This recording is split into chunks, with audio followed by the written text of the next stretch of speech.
Well, good morning. Today is Monday, the 4th of May. Hard to believe. May's already here. Today we are in a new book. We're in the Old Testament, in the book of Nehemiah.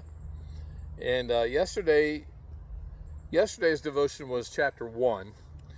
And in chapter 1 we learned that Nehemiah was the cupbearer to King Artaxerxes in Susa, Shushan, the capital, or the citadel of the Persian Empire. And as the cupbearer to the king, you had to be a trustworthy person. I mean, he basically was part of the contingency that guarded the king's life. And his brother comes back from Jerusalem. Nehemiah's Jewish. His brother's been to Jerusalem to visit the city, which was destroyed 80 years prior. And but there's been a bunch of people have gone back under Ezra and Zerubbabel to rebuild the temple, the place of worship. And his brother goes there, and he comes back to Shushan, and he sees Nehemiah.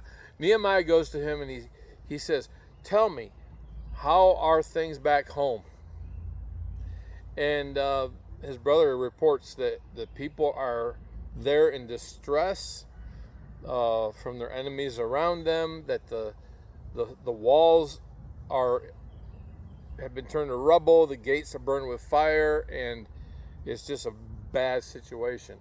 And Nehemiah hears this, and he's brokenhearted. He fasts and he prays to God.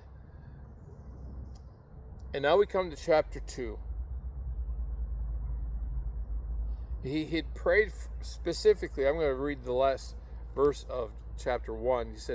He said, "O Lord, I pray, please let your ear be attentive to the prayer of your servant and to the prayer of your servants who desire to fear your name." And this is his request. "Let your servant prosper this day, I pray, and grant him mercy in the sight of this man, the king, for I was the king's cupbearer." Okay, chapter 2, let's read verses 1 through 8, is our devotion today. He says, "And it came to pass in the month of Nisan, in the 20th year of King Artaxerxes, when wine was before him, that I took the wine and gave it to the king. Now I had never been sad in his presence before.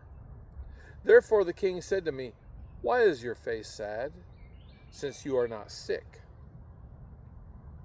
This is nothing but sorrow of heart.' So I became dreadfully afraid and said to the king, 'May the king live forever. Why should my face not be sad when the city, the place of my father's tombs, lies waste and its gates are burned with fire?' Then the king said to me, 'What do you request?' So I prayed to the God of heaven. And I said to the king, 'If it pleases the king, and if your servant has found favor in your sight, I ask that you send me to Judah, to the city of my father's tombs, that I might rebuild it.' Then the king said to me," the queen also sitting beside him, "How long will your journey be? And when will you return?" So it pleased the king to send me, and I set him a time. Furthermore, I said to the king, "If it pleases the king, let letters be given to me for the governors of the region beyond the river, the Jordan River, that they must permit me to pass through till I come to Judah. And a letter to Asaph, the keeper of the king's forest, that he must give me timber to make beams for the gates of the citadel, which pertains to the temple, for the city wall, and for the house that I will occupy. And the king granted them to me according to the good hand of my God upon me. I love the book of Nehemiah. I have twice in my pastorate preached through the entire book. Just recently went through the book of Nehemiah with my students at the Christian school I teach. And there's a few thoughts that I have about this first 8 verses of chapter 2. First of all, it says that while he was before the king, serving the king noticed that his face was sad, and the king questioned him. He says, why is your face sad, since you are not sick? This is nothing but sorrow of heart. And it says, so I became dreadfully afraid. In my studies, apparently,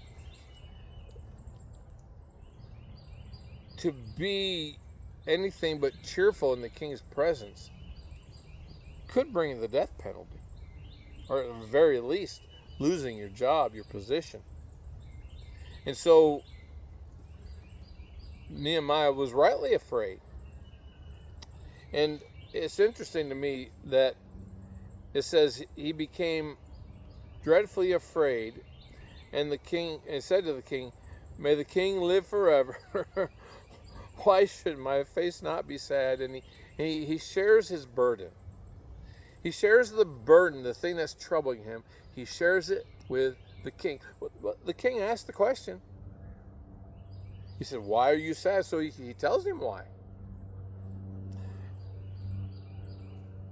And then this is a really neat thing to me. He said he told him why he was sad. The city of my place of my father's tombs lies in a waste, the gates are burned with fire. And the king says, what do you request? How can I help you? Oh. And notice Nehemiah's response. The next words we read, so I prayed to the God of heaven. I love that.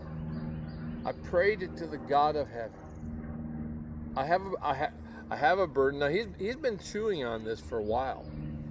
I mean, we don't know how much time. We know the date here. Now, I get mixed up sometimes and since I don't have it right in front of me and can look it up. We know the date. He said it came to pass in the month of Kislev, in the 20th year. That's the date that his brother came. Well, now we're in the month of Nisan, so some time has passed. While he's been fasting and praying and concerned for Jerusalem and for the people that are there who've returned from the dispersion, the diaspora, who had been hauled off to Babylon. Now some have returned. He's concerned for those people, and it's quite possible he knows some of them personally. I mean, his brother has gone there. Some of them might be family members or friends or acquaintances that had made their way back to Jerusalem. And you can read about that in the book of Ezra. So he's concerned for the condition of the city and the people that live there. And he's been praying, and perhaps he's already thought about what he would like to do. But now the king says, what do you request? And the first thing he does is he prays to the God. He prays to the Lord. Brings to mind book of James chapter 1. If any man lacks wisdom, let him ask of God, who gives to all men liberally and upbraideth not. He doesn't withhold it. He doesn't show partiality. When we ask God to guide us, to give us wisdom, and we earnestly seek him, I do believe God will do that. And so he asked for wisdom, and then the words come to him. He said to the king, if it pleases the king, and if your servant has found favor in your sight, I ask that you send me to Judah, to the city of my father's tombs, that I may rebuild it. So it's a pretty simple request. And then he asked for the letters to give him passage. He asked for letters to be sent to the keeper of the king's forest to get the building materials that he will need, not only to rebuild the wall, but a place for him to live while he's there. So he's asking for building supplies to accomplish the task that God has laid on his heart to go back to Jerusalem and rebuild the city. And the king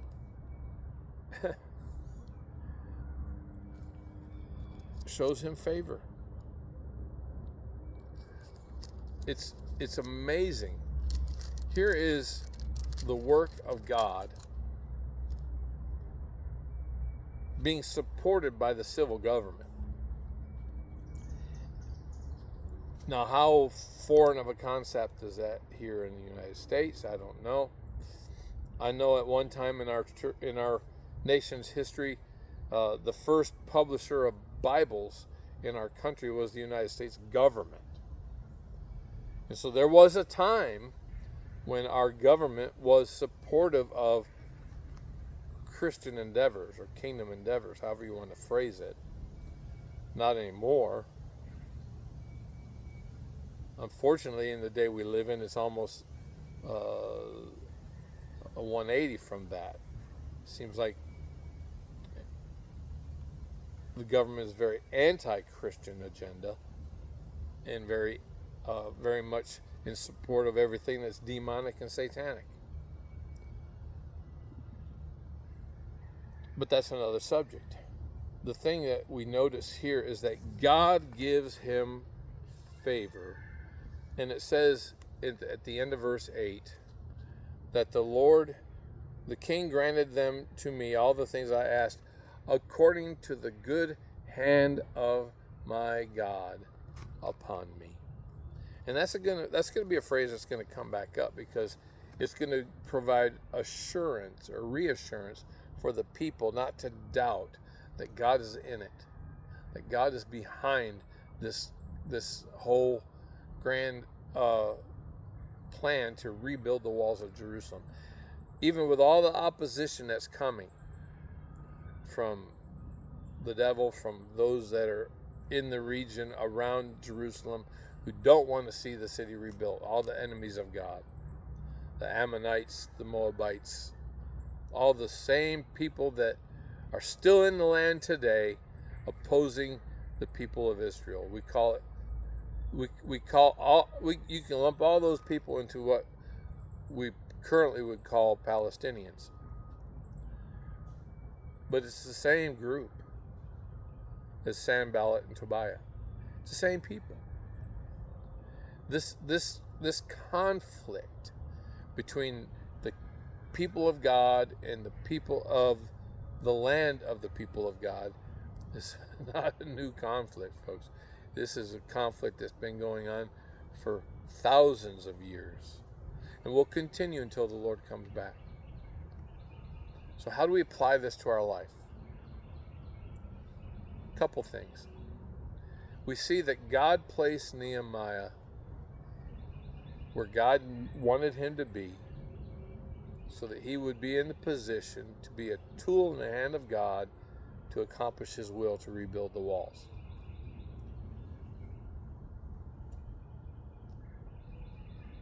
Some of my Word of Life friends will remember hearing Paul Bubar, the director at that time of local church ministries at Word of Life, telling the story of how he met a man on an airplane from at that time Soviet Hungary, and how that man was in charge of the youth, delinquent youth in Hungary at the time. And just sitting next to this man on the plane, he gets to have a conversation about what Word of Life does to help reach young people. And then at the end of that conversation, wound up giving Word of Life access to a castle in Hungary to be used as a youth camp to reach young people in Hungary with the gospel of Jesus Christ while it was still under Soviet control. Amazing. And Word of Life still uses that castle to this day. We're talking, this is 30, almost 40 years ago. So I say all that to say, God, that it was a divine encounter with Paul Bubar. It's a divine appointment that Nehemiah had with King Artaxerxes that day. And God gave him wisdom to have the words to say, to request the things he needed to accomplish the task that God had him to do. And we're just getting started in the book of Nehemiah. It's an exciting chapter. It's an exciting book to see how God uses ordinary people, puts them in the places he needs them to be, and gives them the strength and the courage and the wisdom to accomplish the task that he wants them to do. And that's an encouragement for all of us, folks. I pray that God will help you to see that he's put you in a place, wherever that might be, to have an influence for the good of the kingdom. And I pray that God will help us to do just that. That's all I have for today. I hope you have a blessed day. We'll see you again tomorrow.